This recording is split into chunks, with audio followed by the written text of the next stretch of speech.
Hello, sorry. Hello, and welcome to EnjoyMusic Watercolors. Today, just filming a full length. I think this is going to be for the Patreon. The last full length I filmed was for kind of a guest of the month on watercolor techniques and tips. So, with today, I'm just working with the same shape that I've been working with, approximately 6 by 10.5, 11. It's the hot press paper, and I taped it down to those dimensions. 100% cotton, and the brand is New York Central. This is a little weird. Let me fix that. I'm not going to really rush too quickly with this one. There's some vague ideas that I want to experiment with, and I figured y'all would enjoy it. Plus, I've gotten a lot of sleep the past 2 days. A lot of sleep. I woke up Tuesday morning with that head congestion and being kind of out of it, and wound up just taking off and go back to sleep and things like that. It's probably the sinuses and whatnot. But now it's like 9 o'clock on the Saturday morning, the first day of Mardi Gras break. We get the whole week off for Mardi Gras. So it's just going to be painting and relaxing and working on the studio, like building up the walls and stuff. That being said, I recently ordered some more squirrel mops, quill brushes, whatever you want to call them, off of, what's it called? I can't think of the name, off of Temu. They'll hopefully come in a week or two, and we'll be able to explore those and compare them to this Paul Rubens ones that I have, as well as the Isabeys.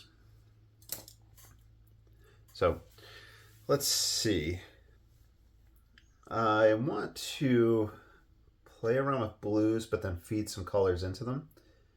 And I think what I want to do is start off with the Naples yellow. And we'll do a light wash at the horizon like I usually do. The horizon will be somewhere in here, on the lighter side of things. Let's grab some Prussian blue. I guess I'll kind of gradiate up, and then I'll switch over to a ultramarine blue.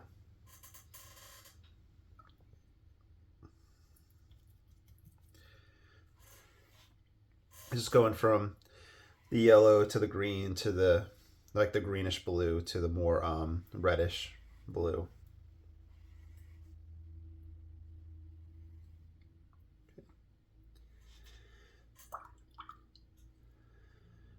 I think I'll bring the Naples yellow down to where the land will be, just kind of like the base of things. Okay. Now I did order a ton more of these whisker brushes. Some of them have a nice point that they come to that I kind of use to really get fine lines with.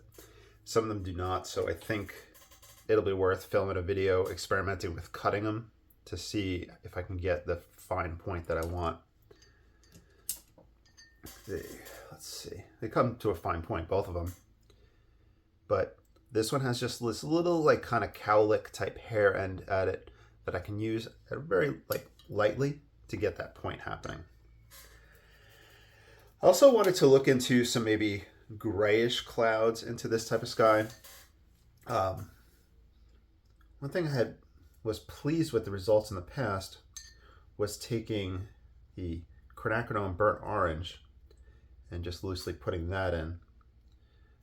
So I'll see how that looks now.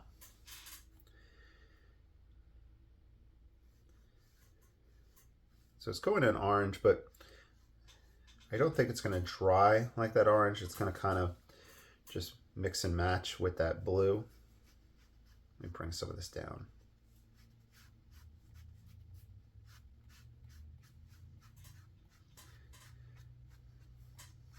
I'm just kind of pushing the paint that's there, those puddles. There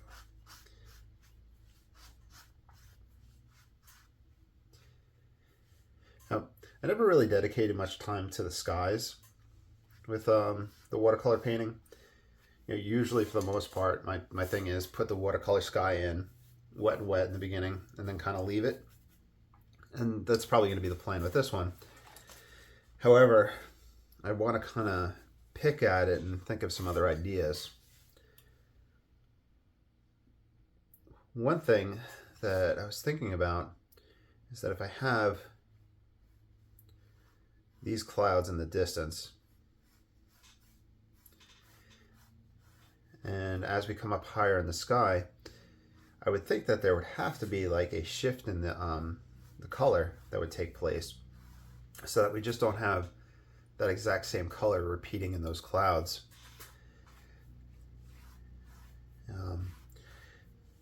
It is beautiful weather today, so maybe I might actually go out to the park and do some watercolor studies and get some ideas with clouds then. But looking out the window, it looks like there's no clouds in the sky whatsoever. Okay,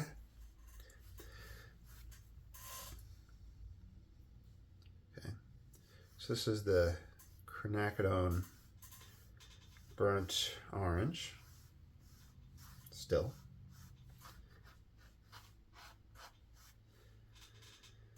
My paper is kind of buckling a little bit more than usual, so let's see.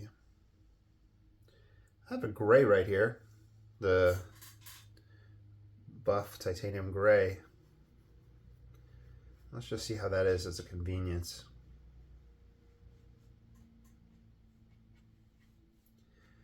It's obviously not as warm as that orange, so there might be a little competition between the two. Because the concept with clouds, from what I remember, is as you move higher up into that dome of the sky, you're like getting larger and you're coming closer with those clouds.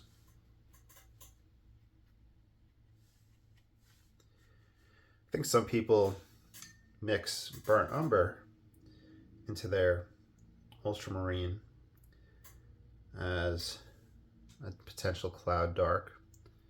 There's a little bit of burnt umber in there. And I'm babying it so much that it will probably dry a lot softer than I'm anticipating.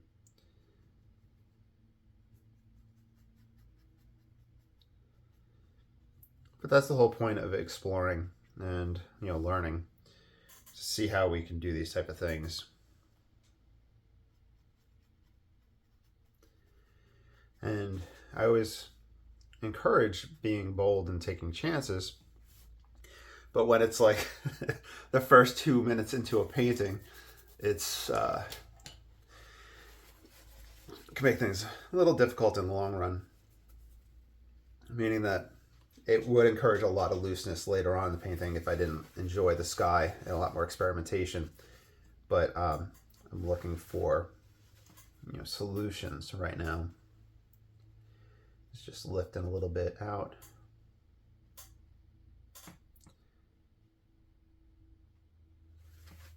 Okay, let's pause it and blow dry it and see how that looks. All right, so it did soften quite a bit. I do like the results. With the wet and wet, especially, you can really hide the brush strokes. And that's kind of something I've been exploring lately, probably for the past year with this approach, as opposed to the monochromatic tonalist videos that I would do where it was entirely focused on the brush strokes with the tonal gradation of the pigment itself. So here with Luminism, I'm trying to hide the brush strokes, going in the opposite direction, but probably in the same vein because it's another just focus on texture. Okay, so let's see. By the way, so the brushes that I ordered that I'm waiting to come in, I ordered I think 2 size 8s. So we can see how that is compared to size 6s. I think I ordered a size 0 quill brush. Definitely tell differences between different brands. Okay, we'll just grab this one. I don't know where I got it from. Oku, probably off Amazon. All right. think I want to start out with my yellows and my ochres. I believe this is yellow ochre. Unfortunately, my raw sienna and my yellow ochre look very similar on the palette, so I don't know if I accidentally had poured one of the other into the other pan, but it's all good. Okay, let's see.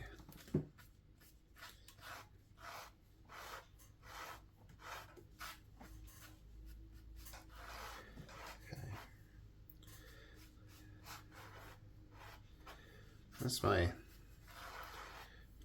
distant, let's see, convenience green. This is the rich green gold. I've been using a lot of that. Oh, brush hair.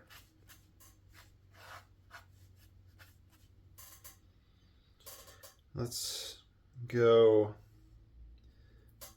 a little darker. Here's undersea green. And I do like putting water in the foreground, whether it's the edge of some water right here, or we do a little stream or something. Let's leave this open. We'll grab a little bit of Naples yellow. And then Prussian blue. So we're starting to just get the idea of a little water edge right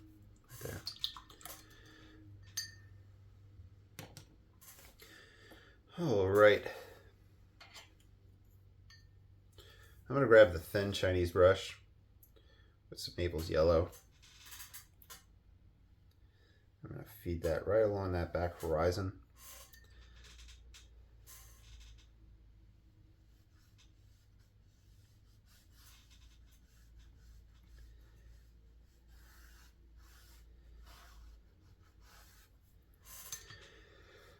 Okay, my center interest, this has the lightest side. That would be really interesting to put that right there and then have maybe pine trees come up and over and then reflect in the water.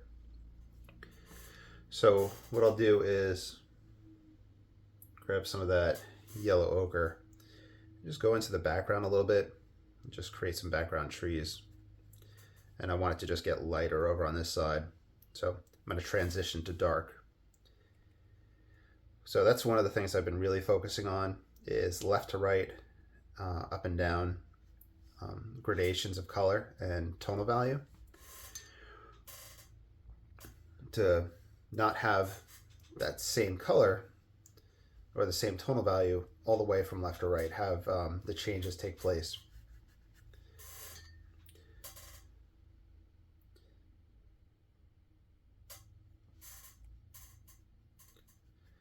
This is just stronger.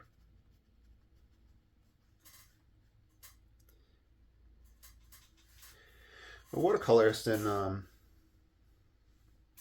book that I have, I think it's Victorian Watercolor Landscapes.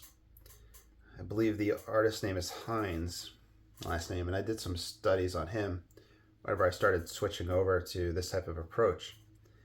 And he would have his gradation and on the different sides and in the background and in the sky, and he would have a light source or the reflected light or the light shining down on an angle up through the field up to that light source and had the light travel across the paper. And if I can add stuff like that and start doing that intuitively, it'll be a huge step in the right direction. Though I will say this, whenever I started trying this approach, I would film half on camera and half off camera, or vice versa. And that was mainly because there was difficulty getting these started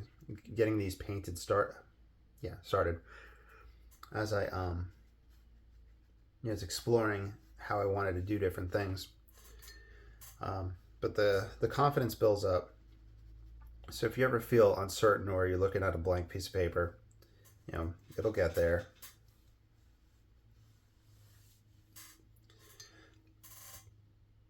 Here's some raw umber.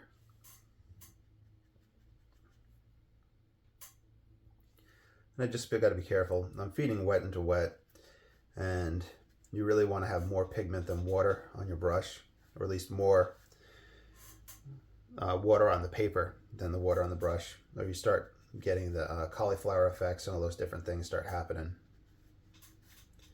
Let's bring this guy's reflection down a little bit.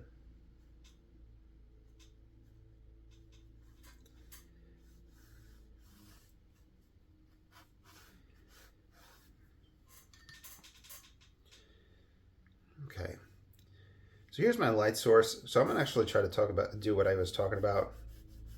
And here's Naples yellow. And what I'll experiment with on either side of this light, this Naples yellow, is maybe darkening things up. That brush hair is still there.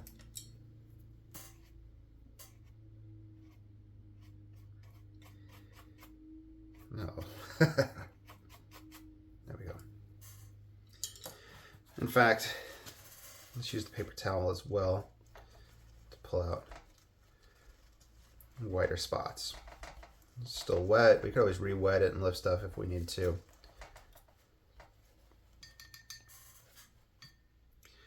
could also experiment with just wetting that area right there and letting that light come across. There we go.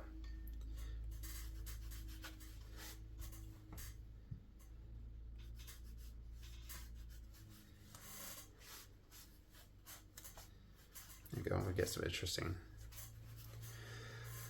movement.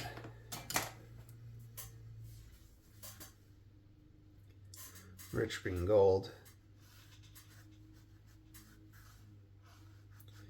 Let's have that one transition into undersea green as we're moving further away from the light source and moving towards the edge of things.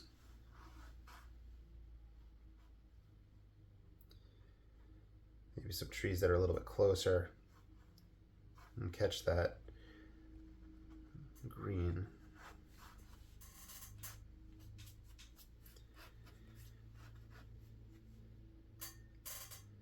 Here's a little undersea green right there. Stronger, but it's fine.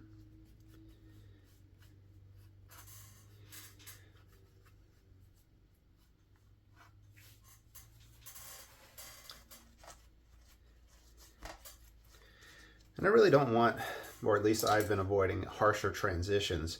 So I just want to smooth gradients and changes between everything. I think now would be let's see, before we do a dry off, are we still wet right here a little bit? Yeah.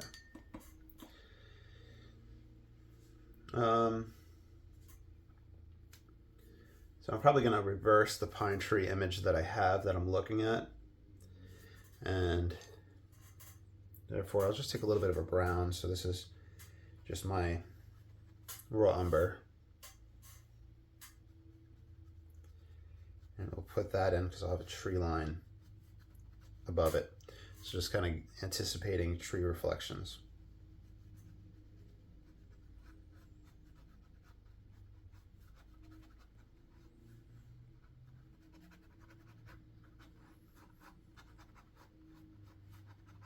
Okay.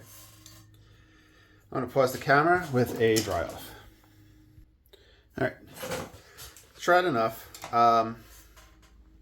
Honestly, for this next part, I can grab any brush.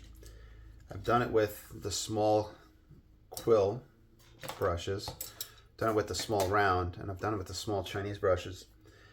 This is kind of just getting the outline and just kind of sketching out the plan for the trees.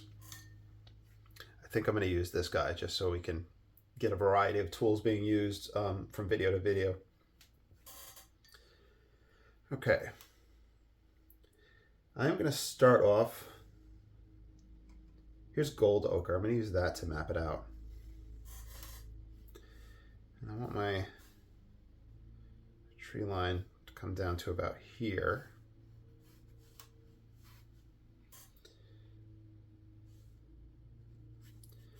I will start, the end of the tree line will be about here. I want it to come up pretty tall. I want a pretty tall tree line. They're pine trees. You know, so I grew up on Long Island. We had a lot of pine trees there. I think we even had, I know there was like the New Jersey pine barrens, but I think on Long Island we had like pine barrens as well. And I remember maybe there was like a forest fire there or something when I was a kid. But anyway, down here in Louisiana we have pine trees too. In fact, I had one in the backyard of the new house that we bought, but it turns out it was in the process of dying, and I had to spend $2,000 to get the dead tree removed. But anyway, so pine trees are really beautiful, and in here they seem to grow in clusters, or at least they were left in clusters when everything else was torn down. Okay, let's do a dip. So I want a variety in the height of them. I don't want them to all be that same height.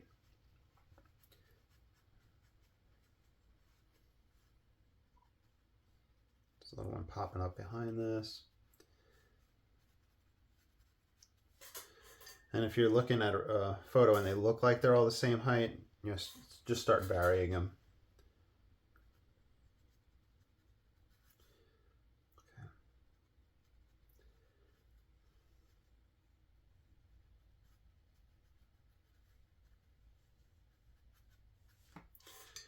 Okay. Now, thinking about light and light transitions, I'm going to use yellow ochre for the trunk closest to the light source. So my thinking here is that closer to the light source, it's catching the light, and the light is enveloping it, and it's creating that lighter tree trunk value. I could also, for sake of contrast, have gone completely dark on this side and have that contrast between those tree trunks and that sky behind it. But since I'm starting lighter over here, I'm going to transition to a darker as we go across. I'll give you an idea. Here's the goethite, the brown ochre. It's a little bit darker. I don't want my trees to be evenly spaced. I want variety in the distances between the trunks. Here's some more brown ochre.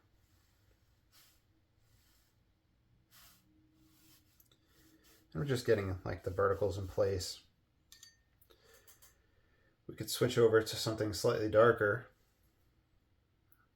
I'm going with a color that, I'm not trying to be rude, but you probably don't have on the palette. This is the Burnt Tiger's Eye Genuine from Daniel Smith. Just because it's not as dark as the umbers that I'll probably move over to. Here's a raw umber. Nope.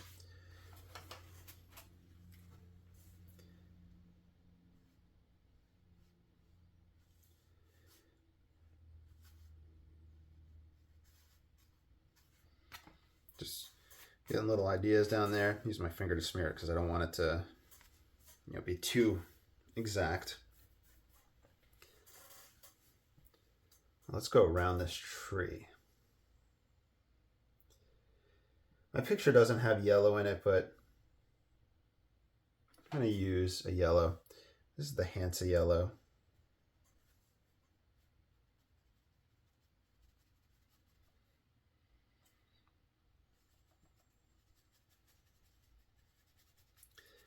And I really just use that hatching stroke for a lot of the trees. It just helps me maintain uniformity, or like a cohesion in the piece. Let's switch over to the rich green gold.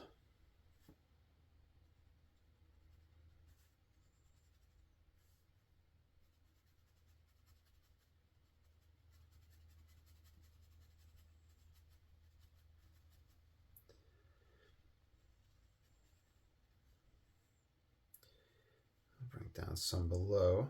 We'll have some growth at the base.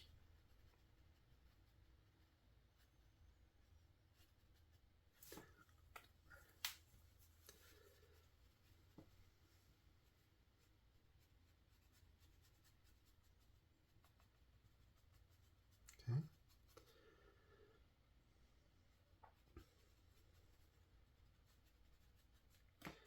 Now I can probably go darker. So I'll go with an undersea green.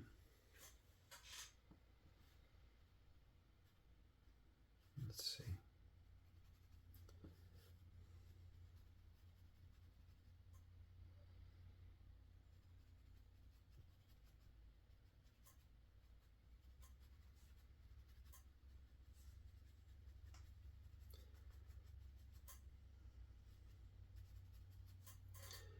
Here's Perylene green.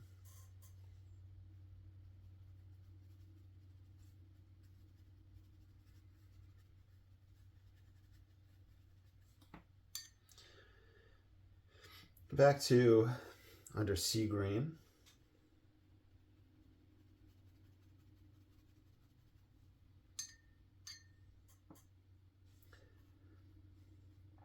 Now it's just a matter of how I want these masses to flow or flow together.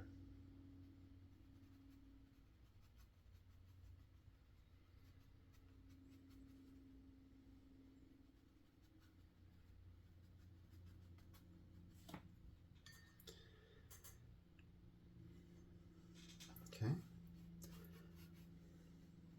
This guy's quite dark in my reference photo.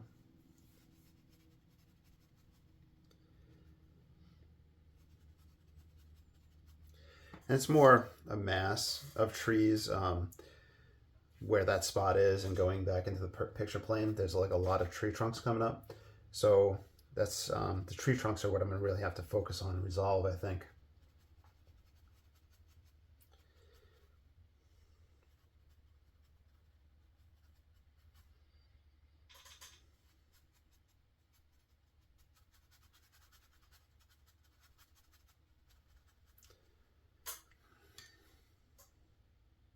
Okay.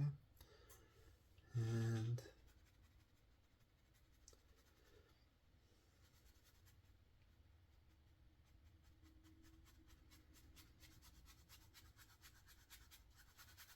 all right, there we go. We have the start of those guys. I'm going to hit with the blow dryer real quick so I can put... Actually, before we do that, let's do the tree line down below. That is not in the picture because the picture I took was in a parking lot. And there was cars there. But I'm just looking for grounding these trees in the picture plane while also looking for undergrowth such as that spot. I find that changing the variety of the height here and leaving gaps like this right here, that circle, has the potential to emulate leaf debris, if somebody's stacking up the falling parts of the tree, or just the tree dead branches. So kind of just going a little like random so that can eventually create those ideas.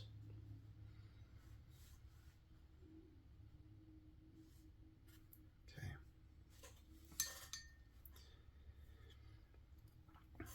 Because I try to work a lot of the whole painting at once, let's wash in some of our green. This is the green gold. Feed it into those spots a little bit.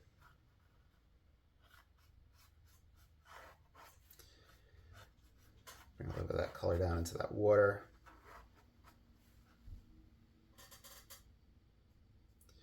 Look for my rich green gold here. Pass it over that lights path a little bit so that it's not just harsh edges. We could just get that idea coming through. Here's undersea green. And maybe there's a little bump in the grass right here, or at least darker closer to the front. Could also play with reds in that spot as well. And I'm gonna get some dark going along here.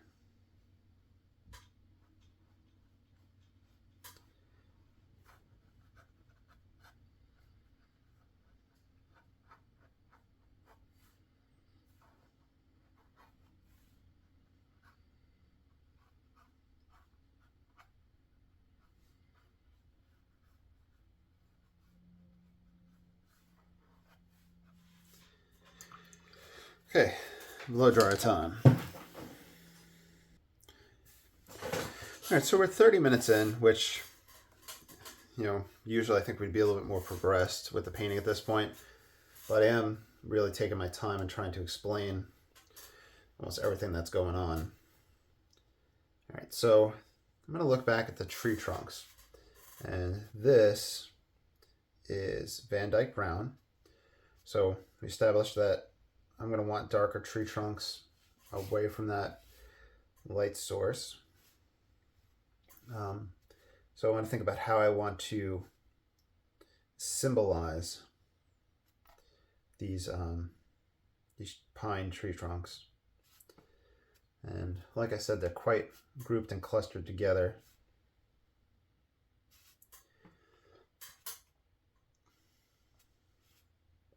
And I'm not looking for just vertical lines.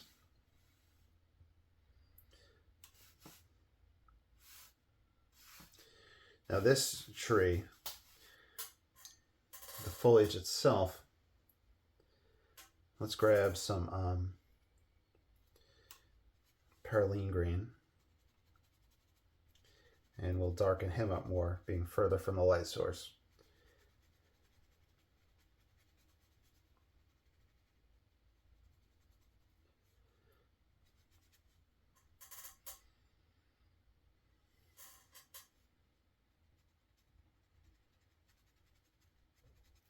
That's just some straight Van Dyke Brown right there. I'll bring some of that dark down here to gradient, less contrast.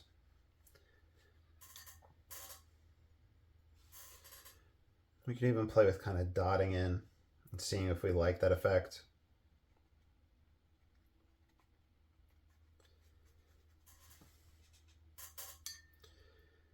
Okay, still going with the Van Dyke Brown.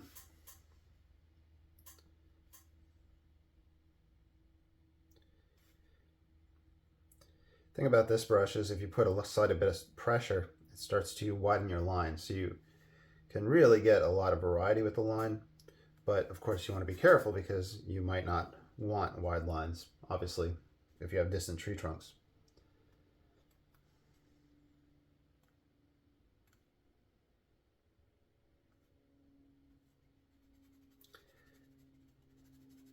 And I'll take that moment to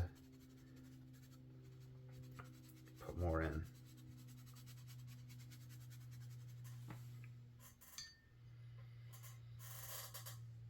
Okay. I think I want to stay with the Van Dyke Brown currently.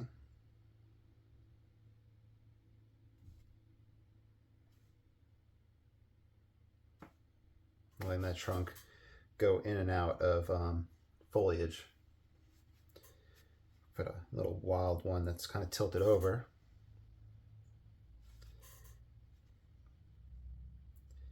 Doing whatever I can to break up that vertical monotony.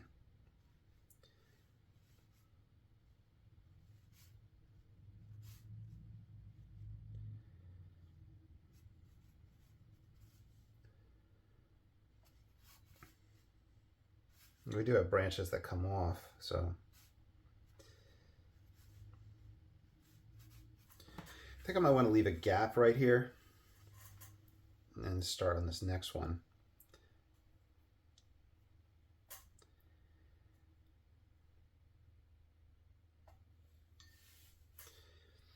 Okay, let's look at the other side. Here's another, just a quick, easy light color. This is the Tiger's Eye.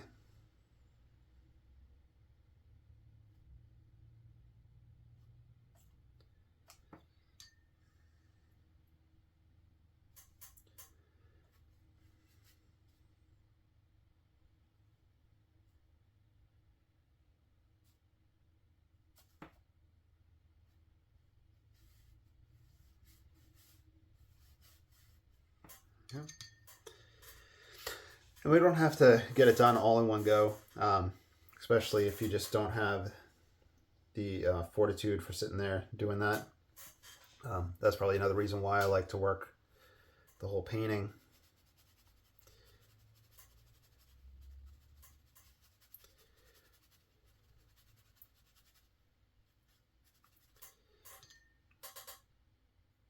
Paraline.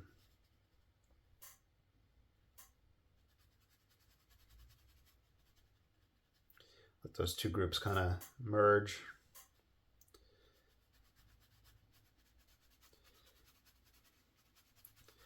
I think that's one thing to keep in mind, or one thing that I've been leaning towards, is not really having the individual trees, but more having the different masses come together in different ways.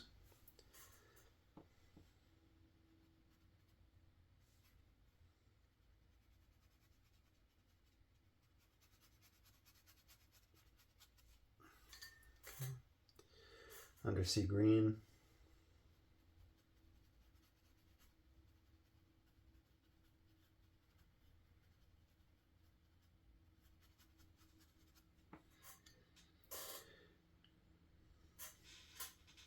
Undersea green.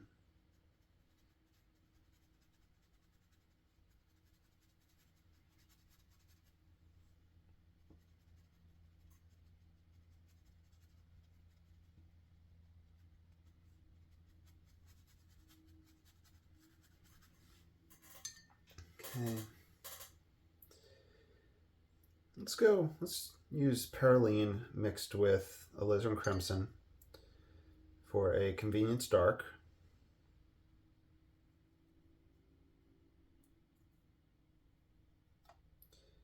So I mixed that one on the pan. So just doing that real quick. The alizarin crimson overpowers the Paraline very quickly. So, all right.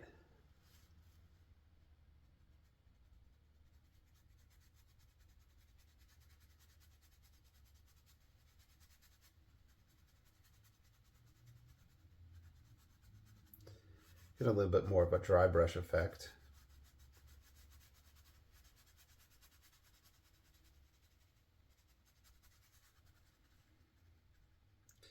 Bring some of that dark down below. Tie the trees to the ground.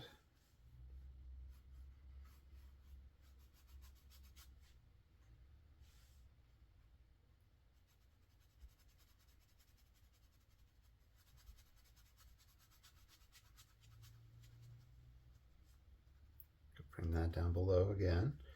Kind of just snaking my way back and forth.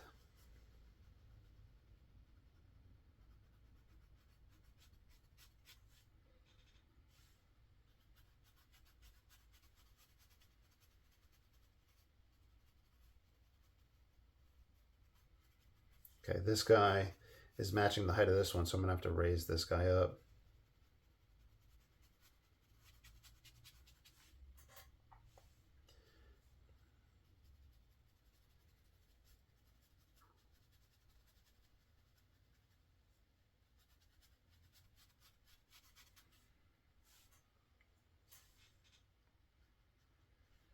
Tying that down below.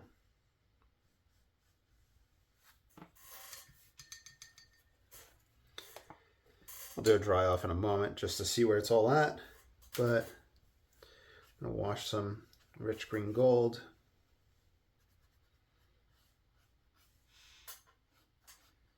Bring it up in that background here. Have a little bit more gradient to the dark on this side.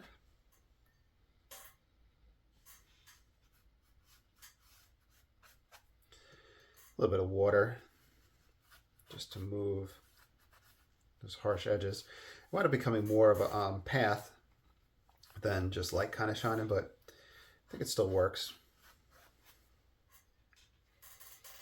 And just gonna grab brown ochre.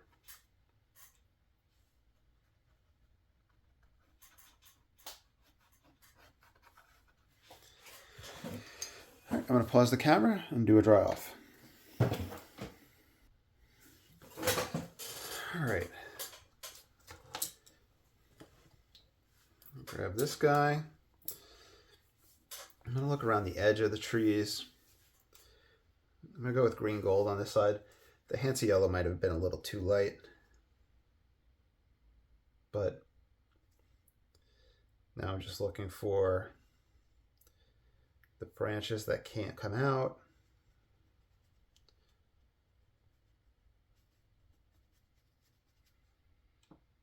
Let's see.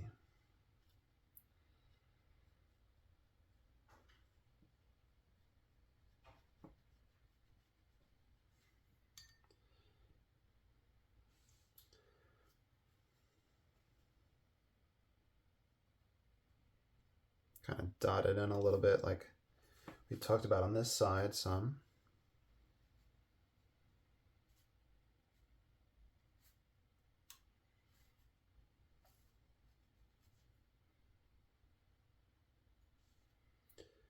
Okay.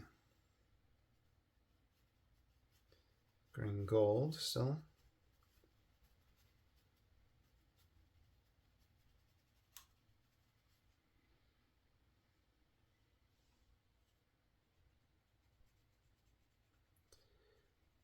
I believe this would be called the crown of the tree.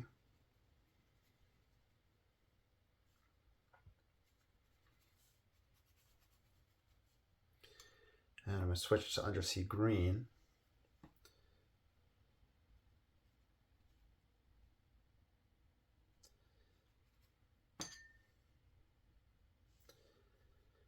Undersea green right in here.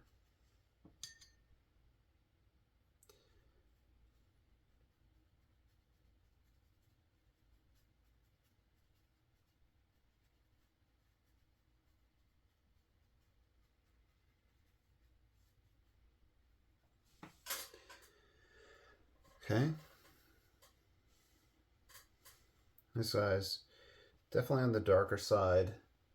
Less light coming to it. We're looking for left to right changes, so here's some undersea green again. I think it'd be beneficial to kind of stipple in.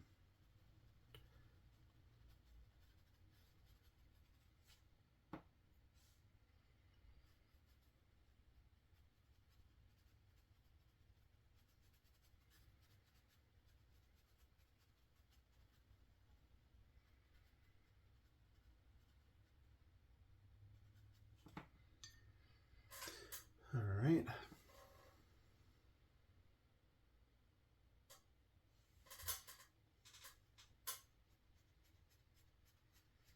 Undersea green.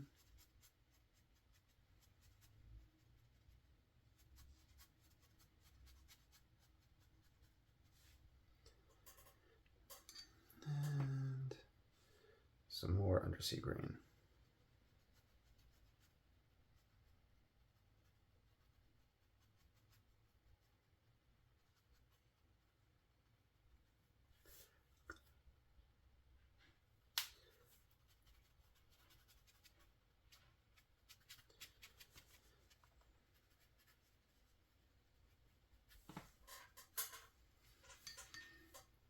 Okay, let's take a moment, just take a dark earth or a brown earth, like kind of in the middle of things. This is the burnt tiger's eye.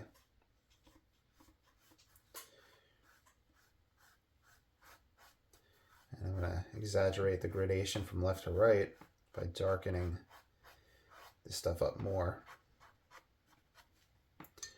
And then I'll even, Percy, go onto the windowsill. She always stands right on the table and looks out the window until I kind of give her a little push to move her up there. Let's use that same concept in this tree. Just blend this stuff a little bit more.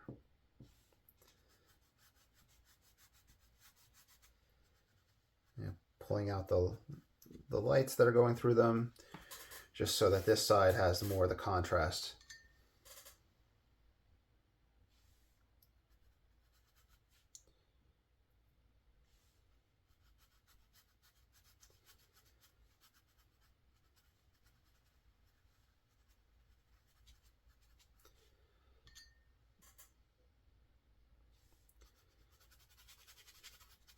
So hopefully that makes sense what I'm talking about there. Now we can do a quick pause and a dry off. Now here's a neat idea. We have our light filtering through, fading, light, and then fading. But we can put some of this light reflected down here as an area of interest to bring that eye even further. So I'm gonna grab some white. I'll let little ideas come through and start taking place. And taking the back of a brush to kind of move it around a little bit. Just makes it seem more natural. I'll probably have to put more. The gouache that I use isn't super crazy opaque, so it takes a little bit of time and more effort. Let's see. I'm gonna grab this Chinese brush.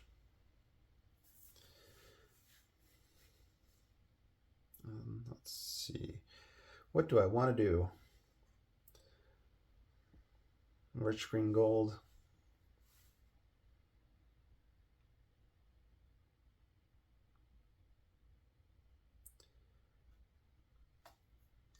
Have that start coming out a lot more. This is where I start losing the uniformity in the trees since I'm doing a different direction brush stroke now, where if I just hashed it in, it would be like that. So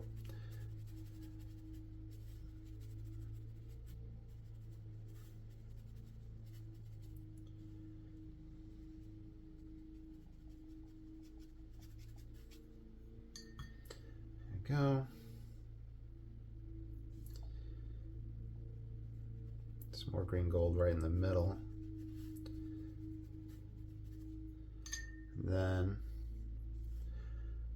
undersea green.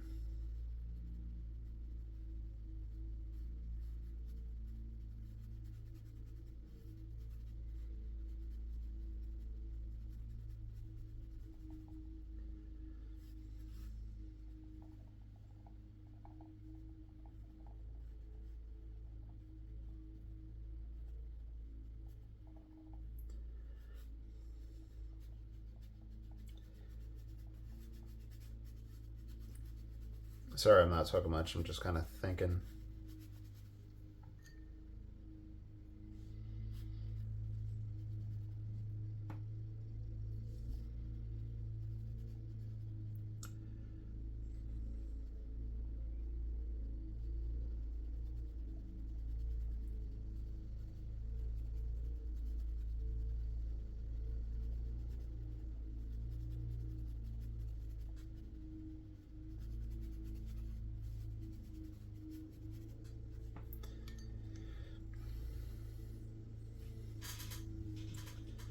See.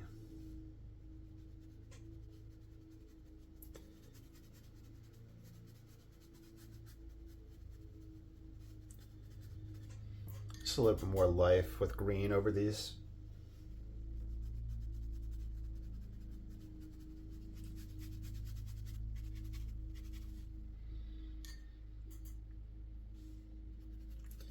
Here's the rich green gold.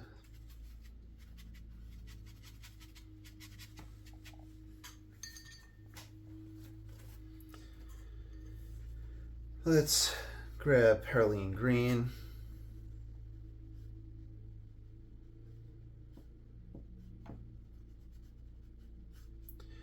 Percy, what you watching? She's looking out the window, wagging her tail, so.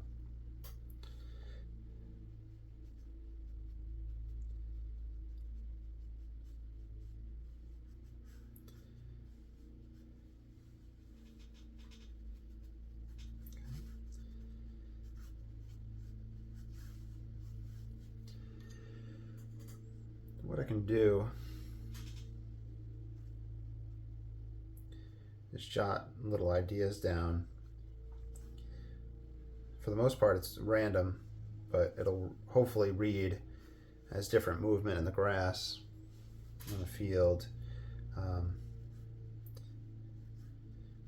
We could go further and like try to put tree trunks just cut down or fell, or branches coming up.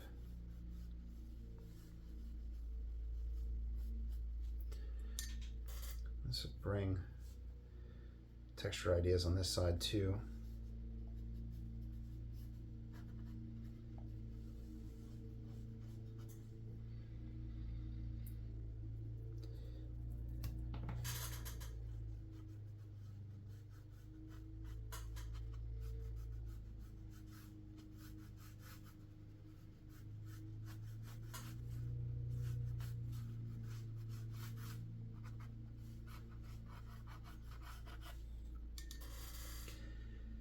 We can grab some Naples yellow that has some red in it.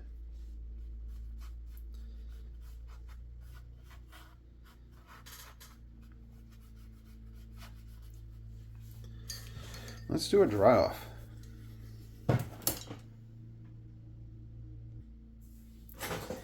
Okay, here's some more white gouache down in here. There's a lot of water in that.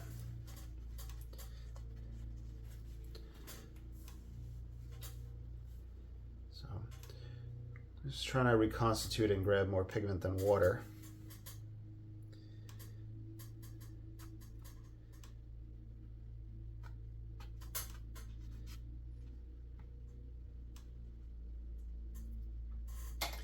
Back of a random brush, just to smooth that out.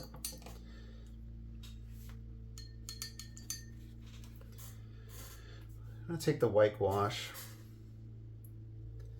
and feed it over here. Really let the light come down from the sky and envelop the land. And if I can grab some kind of straight white gouache,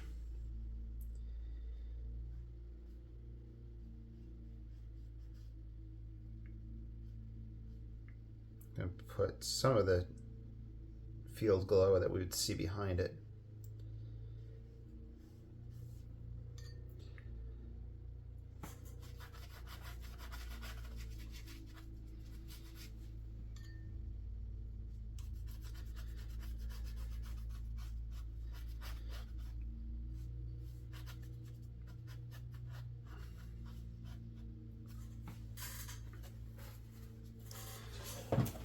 Okay.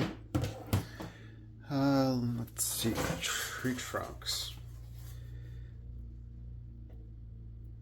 I'm gonna have a few darker ones here, so I have the variety. So even though I have a gradient from left to right, with them getting darker, put some in.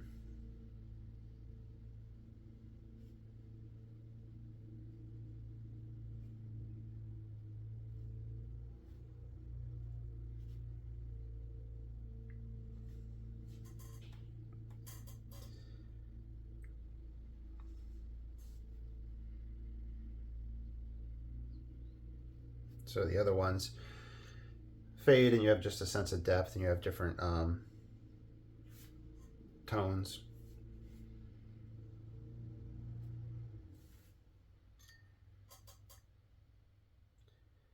And let's see.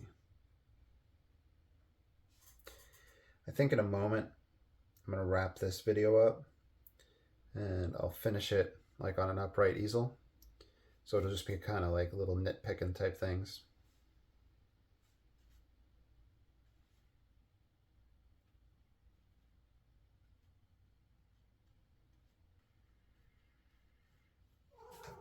Yeah, Percy.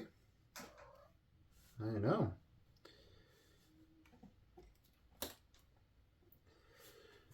Just don't knock anything over, Percy.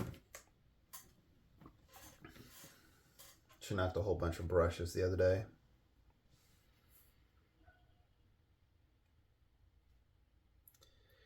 Try not to pass over pre-existing trunks, just so we have a lot going on.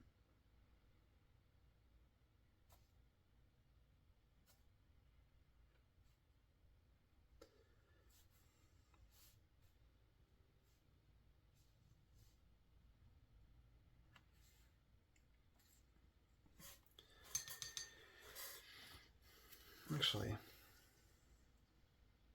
Here's a dark. You can use that as some contrast against that, the white.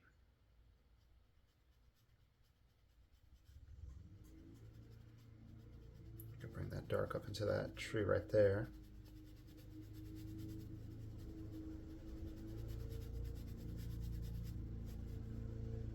Okay. Let's dry it off.